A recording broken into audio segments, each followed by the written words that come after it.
dia lebih ceria kepada kami. Biasanya yang lainnya diam, yang susah ngomong, alhamdulillah sudah mau bicara karena tergali waktu di terapi itu dia tergali apa permasalahan dia, kenapa dia sampai kayak gini gitu.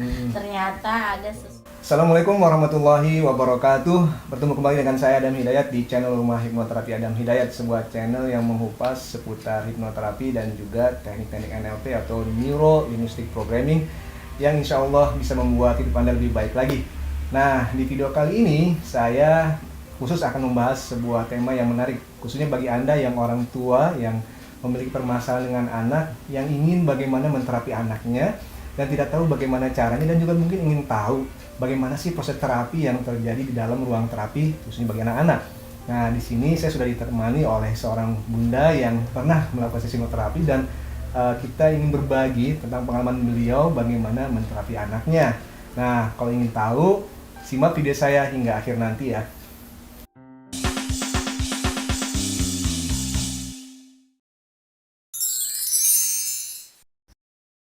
Apakah anak Anda sulit untuk diajak bicara ketika memiliki permasalahan? Atau Anda sulit berbicara kepada anak Anda ketika anak Anda punya masalah, diajak ngomong susah seperti itu?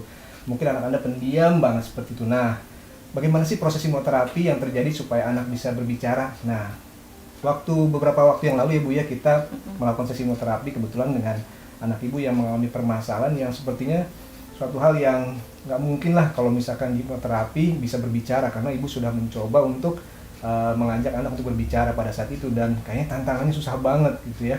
Pertama, anaknya pendiam kalau nggak salah Bu ya. Juga permasalahan juga benar-benar gimana ya kalau dikatakan, kalau sampai nggak ditangani kayaknya bakal membuat si anak jadi apa ya, ya mungkin orang tua juga malu dengan permasalahan, anak juga jadi sulit untuk bergaul, berkembang dan sebagainya. Bahkan setelah hipnoterapi nanti ada cerita sedikit nih setelah hipnoterapi seperti apa. Nah Bu, kalau boleh disampaikan nih, waktu di hipnoterapi Ibu di dalam kan waktu itu ya? Ya, kami di dalam bersama anak di satu ruangan. Iya, betul. Dan artinya orang tua itu boleh mendampingi anak ketika anak sedang di hipnoterapi. Namun juga ada anak yang tidak ingin didampingi, dan kalaupun anak mau seperti itu tidak ada masalah. Nah, di sini penting diketahui bahwa ada kode etik seorang hipnoterapis, di mana ketika anak tidak mau didampingi oleh orang tua, maka seorang hipnoterapi tidak boleh menyampaikan permasalahan anak yang disampaikan di dalam ruang terapi kepada orang tuanya. Nah, disinilah kadang-kadang orang tua ingin kepo, ingin tahu seperti itu. Namun intinya adalah bagaimana caranya agar anak bisa selesai dengan permasalahannya. Jadi orang tua nggak tahu pun sebenarnya baik-baik saja, asalkan, sekali lagi asalkan ini untuk kebaikan anak tersebut. Nah, kembali lagi ke proses terapi. Ketika di dalam ruangan, sebetulnya apa sih Bu yang dilakukan pada saat itu, kalau boleh diceritakan sedikit gitu, sekilas tentang proses terapinya gitu ya? Ya, di dalam ruangan kita duduk berdua, si anak diajak bicara oleh Mas Adam, kemudian diberikan arahan permasalahannya seperti apa. Jadi hipnoterapi itu tidak selamanya anak tuh diajak tidur, enggak. Oh iya betul. Kebetulan kita pengalaman ada beberapa sesi yang ada yang diajak tidur gitu kan. Ternyata pas terapi anak saya dia tidak dibuat tidur tapi diajak dialog. Nah, di situ ada beberapa teknik ya yang Mas Adam berikan. Teknik permainan kursi seperti itu ya. Betul. Jadi kursi itu dibuat diberikan nama. Kursi itu nama seseorang. Dalam hal ini kan kasus permasalahannya seperti apa. Nah, kebetulan Mas Adam membuat 2 kursi. Ada teman baik dan ada teman tidak baik. Kebetulan anak saya permasalahannya tuh di teman yang tidak baik itu. Oh iya, ada sosok yang tidak baik tersebut ya. Yang dia ikuti ternyata teman tidak, yang selama ini kan saya nggak tahu nih. Ternyata dia punya teman hayalan dalam hal ini. Hayalannya dia itu teman yang tidak baik, yang katanya mengajarkan dia untuk hal-hal yang tidak baik. Nah, disitulah terbongkar hal-hal tidak baik apa yang diajarkan dia ikuti. Masya Allah, itu yang menjadi permasalahan kami. Nah, terbongkarlah seperti itu. Kemudian setelah terbongkar hal-hal yang diajarkan kata anak saya itu teman hayalannya itu tidak baik, baru kemudian ada teman yang baiknya seperti apa. Jadi di situ anak saya berperan tuh menjadi orang yang tidak baik dan menjadi orang yang baik. Alhamdulillah ketika dia menjadi orang baik, keluarlah apa yang dia rasakan, apa yang dia menjadi kendala, keluar di situ. Hal-hal itulah yang akhirnya kami ketahui, oh itulah kesalahan kami. Memang kita ke hipno ini tidak mencari kesalahan 1-2 orang. Kami sebagai orang tua mau mencari solusi. Apa yang harus kami lakukan, apa yang salah dari kami, introspeksi diri kami.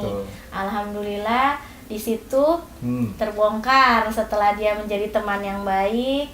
Kemudian saran dari Mas Adam, jadi bagaimana kamu mau ikut teman yang baik atau yang tidak baik? Nah, di situ momen dimana kita akhirnya bisa menentukan atau mengajak anak untuk memutuskan. Jika kalau ada dalam, karena anak-anak tuh seringkali ada bisikan-bisikan yang kadang-kadang nggak bisa nolak gitu. Nah, bisikan-bisikan yang kurang baik nih kita putuskan. Kita tidak berteman dengan anak tersebut. Jadi kita menggunakan teknik yang namanya empty chair therapy, di mana memang kita hadirkan 2 sosok yang memang secara alami muncul dari sosok si anak. Sebetulnya kita hipnoterapis ini hanya memediasi saja, dan ternyata ketika dalam proses terapi tersebut muncul seperti itu. Nah, menariknya dalam empty chair terapi ini anak tidak harus dibuat rileks seperti tidur dan sebagainya, karena memang kondisinya saat itu ketika bercerita sudah pada kondisi yang sangat dalam. Bahkan pada momen tersebut anak sempat nangis karena memang ada suatu hal yang dipendam mungkin yang sama ini nggak pernah diajak bicara, tidak pernah diperhatikan dalam sisi apapun gitu ya, misalkan Ibu ya, yang sama ini nangis atau lupa gitu. Dan itu momen untuk melepaskan. Jadi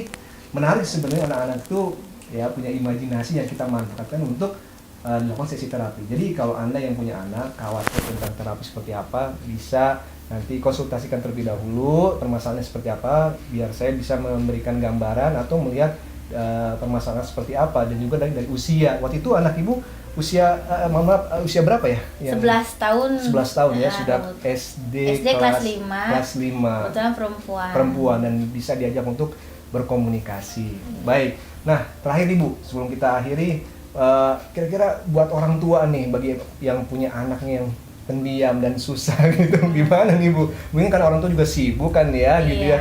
Sarannya gimana sih menghadapi anak seperti ini nih, gitu kan? Sampai punya permasalahan yang berat dan akhirnya memutuskan untuk terapi gitu. Harusnya seperti apa nih pengalaman Ibu nih? Pengalaman saya ya itu ya, karena kita juga mempunyai anak nggak satu ya, kebetulan kita punya anak 3. Jadi tolong jangan banding-bandingkan. Dan dikala kita mempunyai permasalahan, cepat cari solusi. Dan solusi itu tidak semuanya harus ke psikiater. Kita lihat dulu tahapannya berat atau tidak. Sejauh ini menurut pandangan kami berdua, suami dan saya, ini istilahnya belum terlalu berat. Coba, kebetulan suami saya pernah ikut hipnoterapi. Coba kita hipnoterapi, karena kan ini kasustiknya juga nggak sampai parah. Kita coba hipnoterapi, kebetulan kenal dengan Mas Adam. Alhamdulillah ditangani, dan alhamdulillah proses penyembuhannya berjalannya cepat, subhanallah. Dan anak saya sudah alhamdulillah kembali ke jalurnya untuk tidak ikuti teman yang kan saya juga tidak mengerti kalau ada teman hayalannya itu yang tidak baik. Seperti itu. Oke. Nah, setelah sesi terapi selesai, tentu anak kita harus evaluasi juga seperti apa perkembangannya di rumah. Nah, Bu, boleh disampaikan nggak setelah sesi hipnoterapi tersebut seperti apa perkembangan anak? Alhamdulillah perkembangannya sekarang sudah komunikasinya aktif kembali dengan kami berdua. Kemudian hal-hal yang tidak kita inginkan alhamdulillah sudah tidak terjadi lagi. Ini sudah kita berjalan ya hampir 2 bulan. Tidak ada laporan lagi yang hal-hal buruk itu tidak terjadi lagi. Kemudian dia lebih ceria kepada kami. Biasanya yang tadinya diam, yang susah ngomong, alhamdulillah sudah mau bicara karena tergali waktu di terapi itu, dia tergali apa permasalahan dia, kenapa dia sampai kayak gini gitu. Ternyata ada sesuatu dari kami, dari pihak orang tuanya salah gitu. Selama ini kita pikir juga ini udah benar, ternyata tidak. Menurut anak kita tuh itu tidak baik. Jadi ada perubahan karena yang lebih positif, lebih terbuka, lebih mau berbicara, berkomunikasi. Dan ya tadi yang penting adalah bahwa anak setelah permasalahan terselesaikan, dia menjadi lebih lepas dan lebih ya nyaman ketika bergaul, berteman dan berbagi. Itu nyaman, betul. Baik. Yang dialami saya lihat dia lebih nyaman. Alhamdulillah ya. Alhamdulillah. Baik, mudah-mudahan video ini bermanfaat. Bagi Anda yang belum subscribe channel saya, mohon subscribe channel saya karena kita bisa banyak belajar di channel video ini. Dan bagi Anda yang ingin melakukan sesi terapi, silakan hubungi nomor telepon yang ada di deskripsi. Baik, terima kasih atas waktunya telah menyaksikan video saya. Saya Adam Hidayat dari channel Rumah Hipnoterapi Adam Hidayat mengucapkan terima kasih. Wassalamualaikum warahmatullahi wabarakatuh.